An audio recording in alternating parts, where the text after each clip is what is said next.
All right, happy Tuesday, everybody. Welcome to Survive to Thrive. Uh, Grab some pen and paper, get ready to take some notes.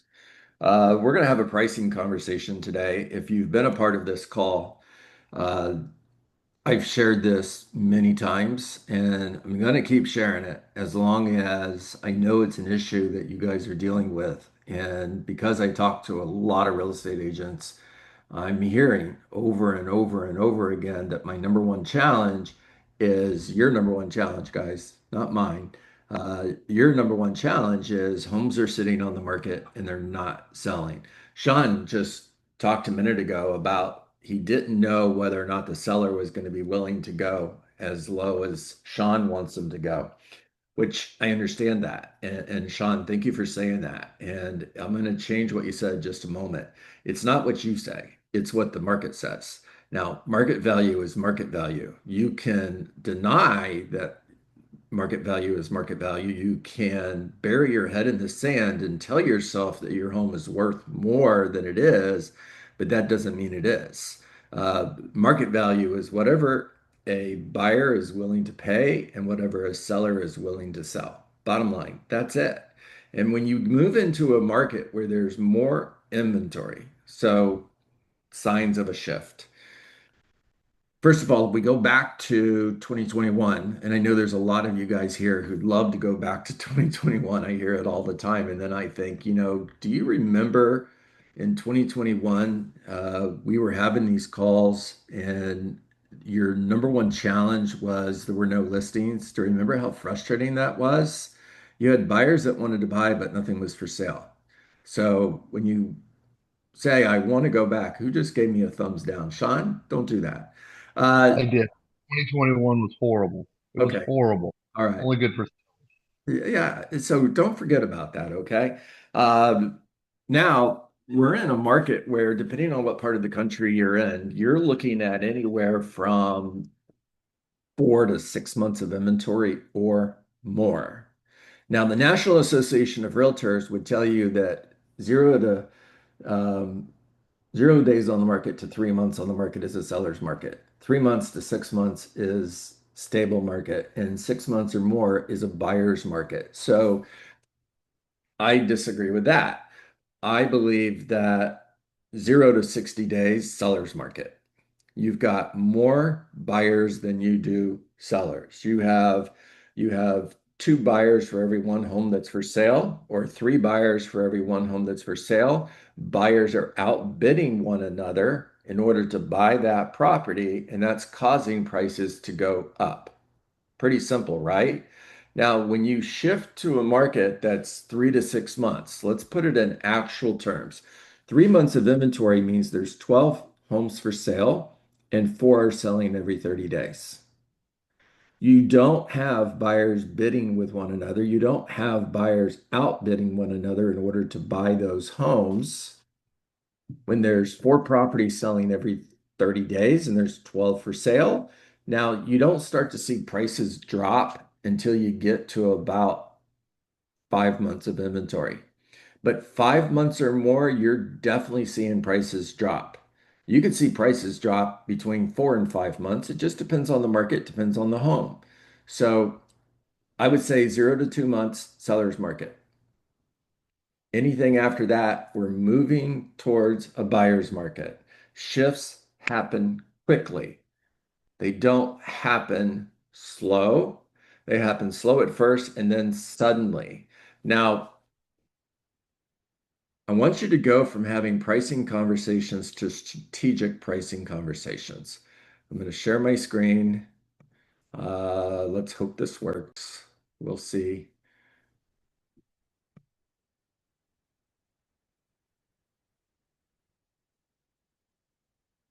Okay. You should be, there you go. Everybody see the screen? Give me a thumbs up, Sean, if you could see this. Okay, thank you. All right, so we have a property that we are, let me move this so it's not in the way. That we have an estimated market value of 445 to $465,000. That's what the comps are saying.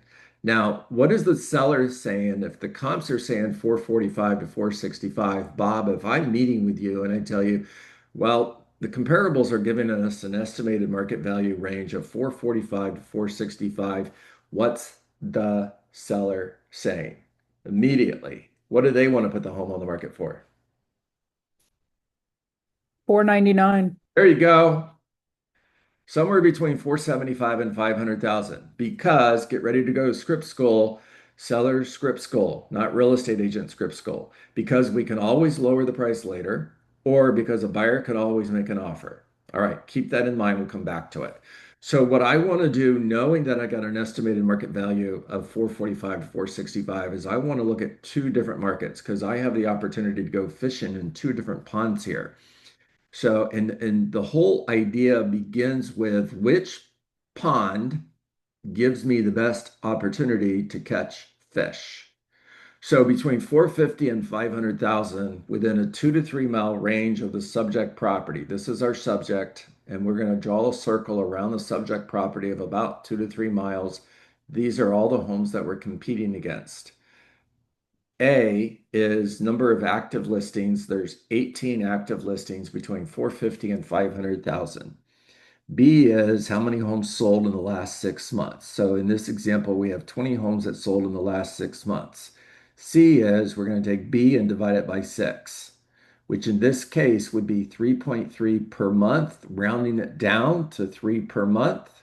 Then we're going to take D, which is the number of active listings, 18. We're taking A divided by C equals 4.5 months of inventory. A being the number of active listings we have, 18. C being the number of homes that are selling every 30 days, being 3. We've got 4.5 months of inventory using exacts. That's using 18 divided by 3 point, or 18 divided by 3.3. That's it. So you got 4.5 months of inventory between 445, between 450 and 500. Now we're going to look at the market between 400 and 450. And we've got 15 active listings. There's 24 that sold in the last 6 months. 24 divided by 6 is 4 per month. Now we have 15 divided by 4 selling every 30 days, we have 3.75 months of inventory. But the question is over here, in order to beat the competition, in this example, we have to be one of the top three in price and presentation out of 18, competing against better competition. Homes that are priced between 450 and 500 are going to be a little bit bigger. They're going to be a little newer. They're going to be a little nicer. They're going to have a few more additional things that they offer, like a pool or something, that's going to make them beat you in a competition. You're not the shining star. You're just selling the competition. Now, in order to beat the competition over here, we have to be one of the top four in price and presentation out of 15 against lesser competition. So, Mary Ellen, if I'm meeting with you and I ask you, simple question, Mary Ellen, do we have a better chance of being one of the top three out of 18 homes competing against better competition? Or do we have a better chance of being one of the top four out of 15 competing against lesser competition? I mean, I thought I had the answer. My math is two. Your math is what? I'm sorry. Number two, top four, and Yeah, that's what the seller says. Exactly. You're role playing yeah. with me, and that's what the seller says. Now, I'm going to say I agree. Now, what did we do? We just got the seller to make a new decision based on new information. Mary Ellen went from wanting to price her home at 499 to I got it. I need to be between 400 and 450. That's a huge deal. All right. Now, I want to go to the next page. Hold on one second.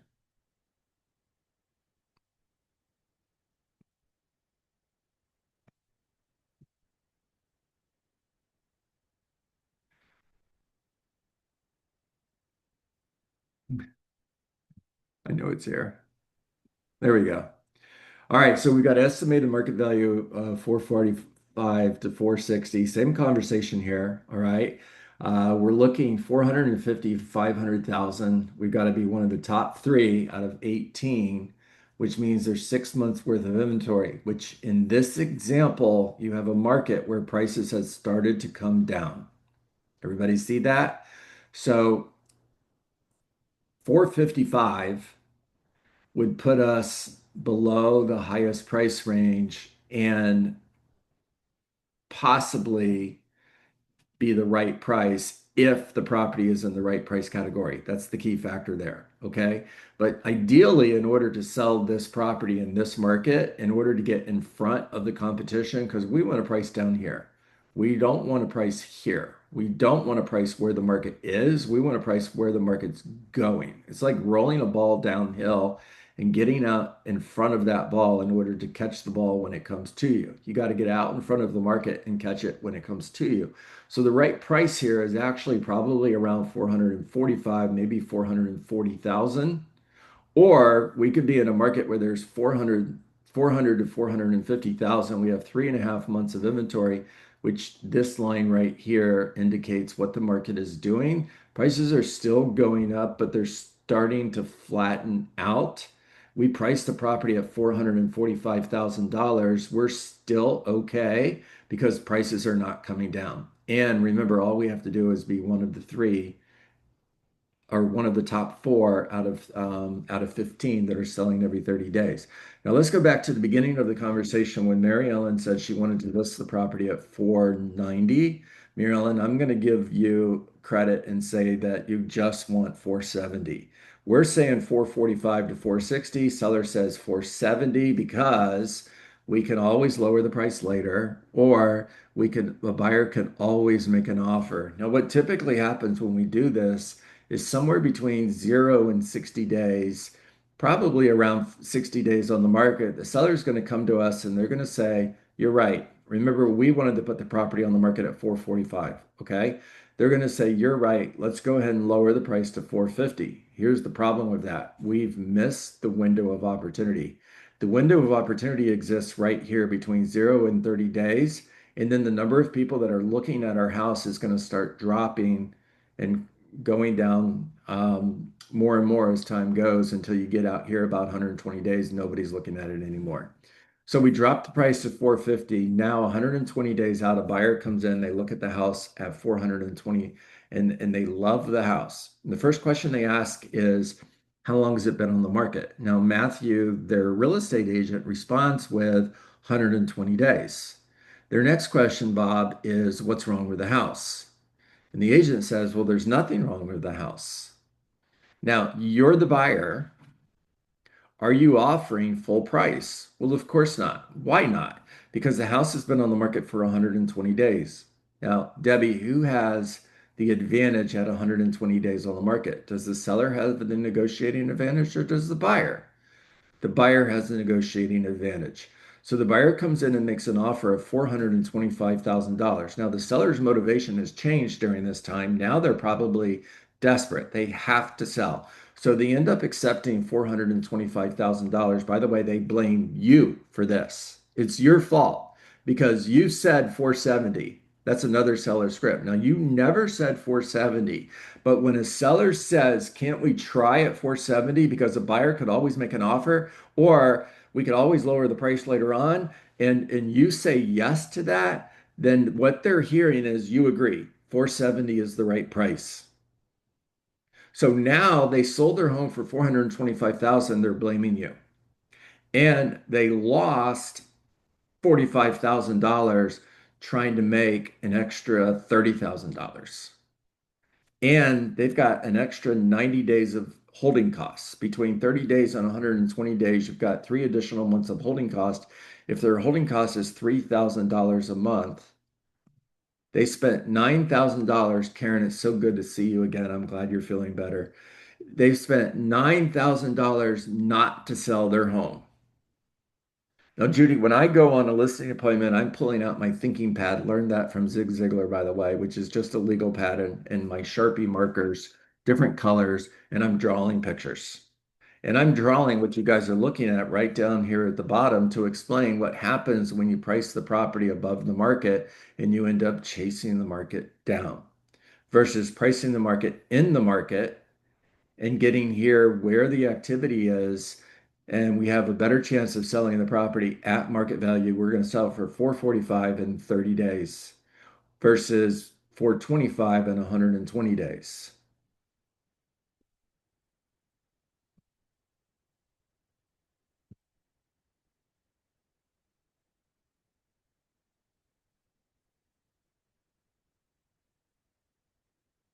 Does everybody know how to do that?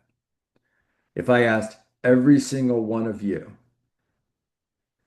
role play a supply and demand analysis, a strategic pricing conversation with me in order to help a seller understand that market value doesn't matter. What we're looking for is where do we need to be in order to beat the competition? Then you get into another seller script that they go to school to learn.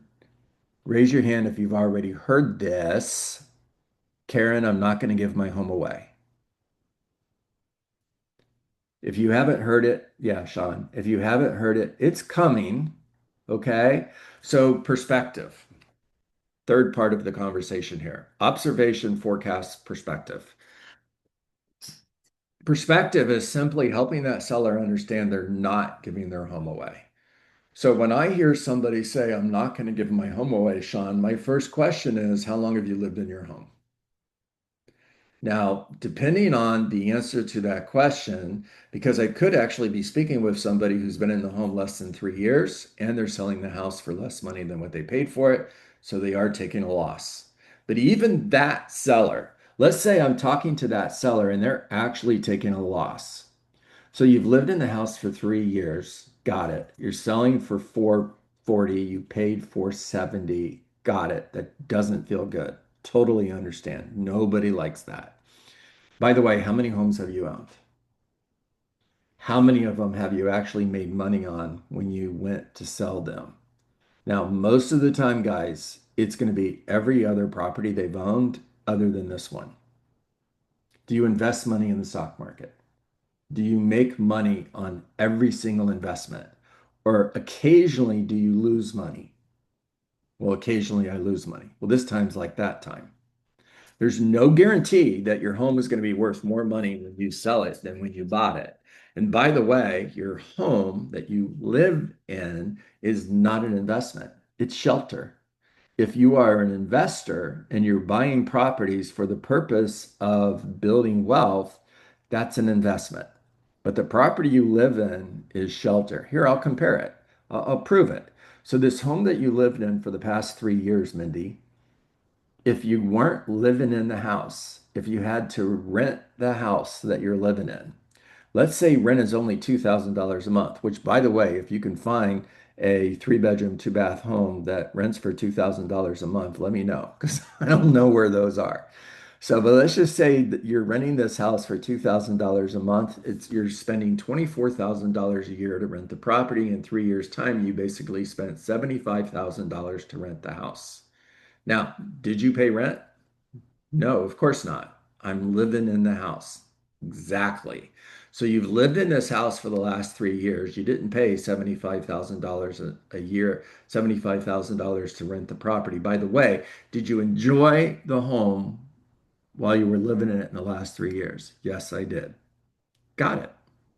So are you really losing $30,000 when you didn't pay $75,000 to live in the home the last 3 years? Perspective. My job, your job, is to make an observation, a forecast, master the art of persuasion. And a big part of mastering the art of persuasion is understanding how to help somebody have a paradigm shift, how to help somebody look at things in a different way. When you look at things different, they change. All right, talk to me, guys.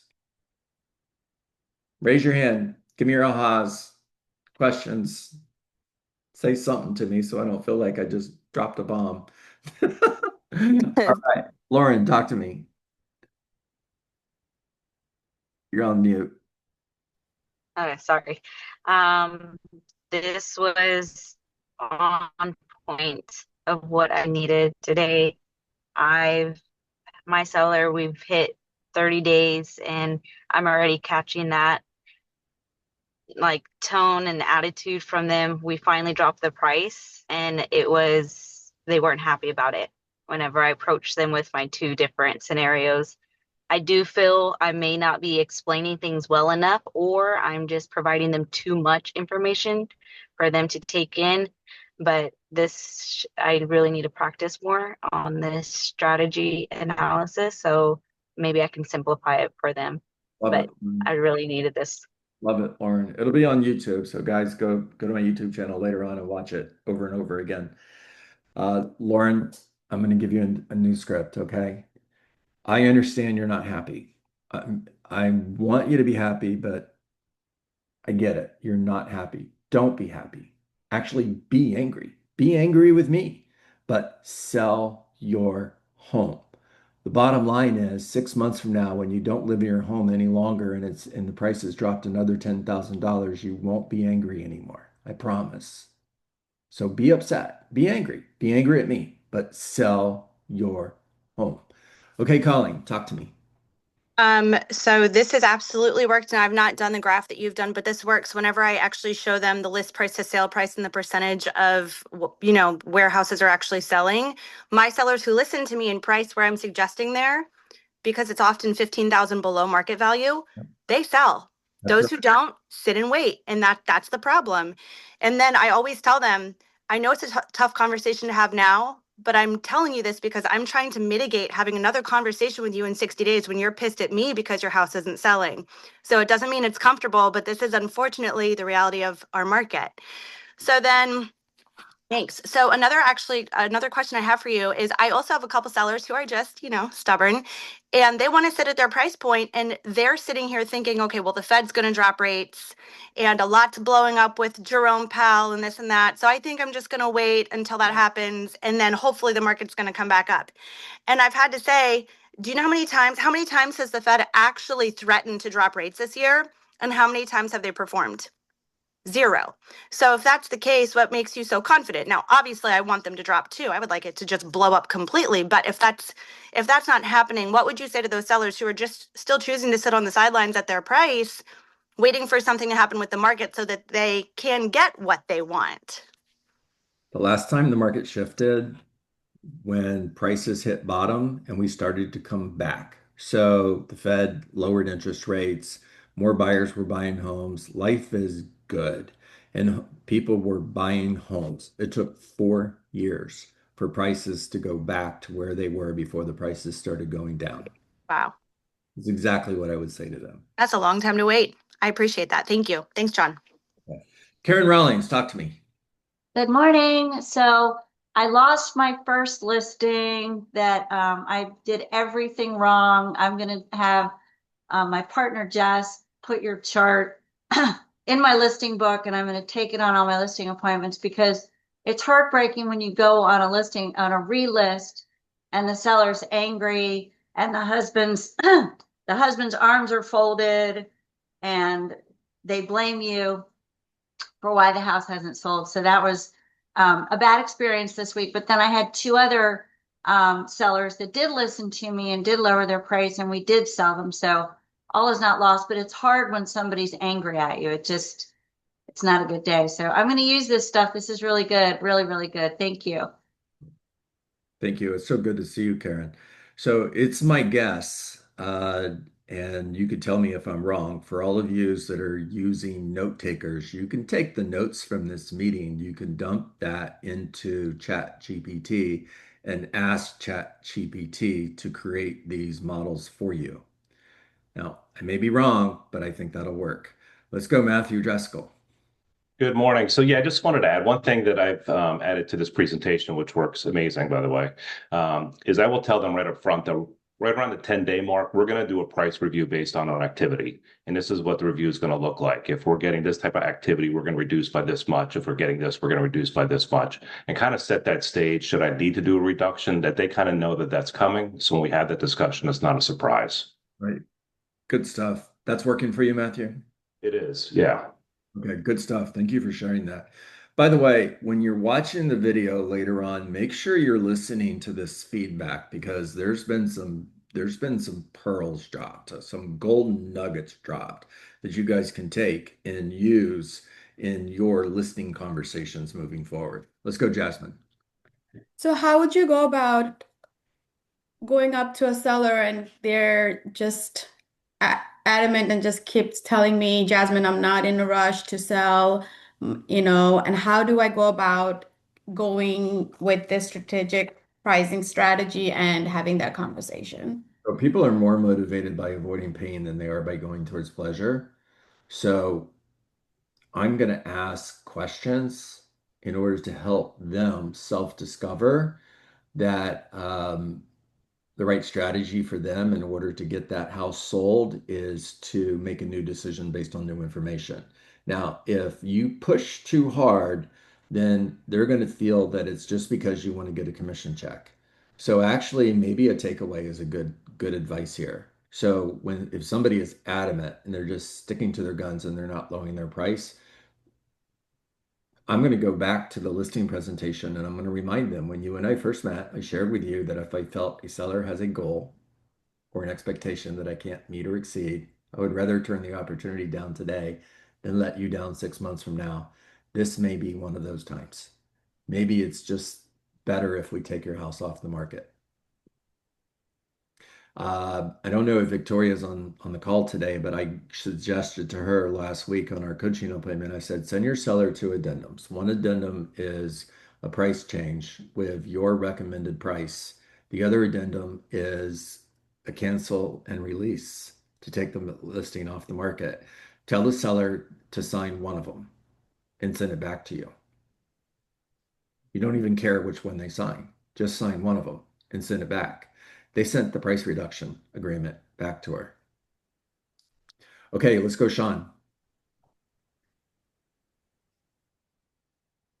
All right. A little mini script that I've had success with is sellers associate the list price with sale price. In a declining market, list price is a strategy, part of the strategy. It's like in poker when you're bluffing and you go all in. That's what it is. List price is a strategy. You got to disassociate the list price with sale price, the actual sell price. The other thing I use is when they say, well, what if we get an offer? Let's say you want them to list at 475. They say, what if we get an offer at 450? My response is always, I'm expecting the offer at 450. I'm expecting it. Nobody's coming in at list, whether it's the first day or the 100th day. Everybody is always trying to get a deal in a buyer's market. So we just got to negotiate, got to dig our heels in, and you pay me for what I do, which is to negotiate you the best price. There you go. Good stuff, Sean. Let's go, Mary Ellen. I don't think I've ever done this, but I've been prepared to have the price reduction in 10 days from now with me, at the listing appointment. I've had the sellers basically follow, right? I lead them to the price. I never price the property, but I lead them there and they seem to choose the right number, but I've been prepared to do that. Yeah, I think it's a good strategy, Mary Ellen. I would call it plan B. All right. Yeah. I've sat at a kitchen table for an hour over $10,000 because it was that important. In order to get them to move just $10,000, because I knew it would make a difference, I sat there an additional hour talking to them. And by the way, John, I did use your strategy this summer. So at the listing appointment, I got them down on a very low price, 15 grand. So that was huge, but it was still way too high. And I did send over, sign the price reduction or sign the cancellation. But they were like, I don't want to sign either. But within like 3 days, she was like, yeah, cancel it. And sorry to say, I was thrilled. Yeah, Brian Buffini, script. Bye bye now. That's it. Bye bye now. All right, that's a wrap. Some of you will get that on the way home.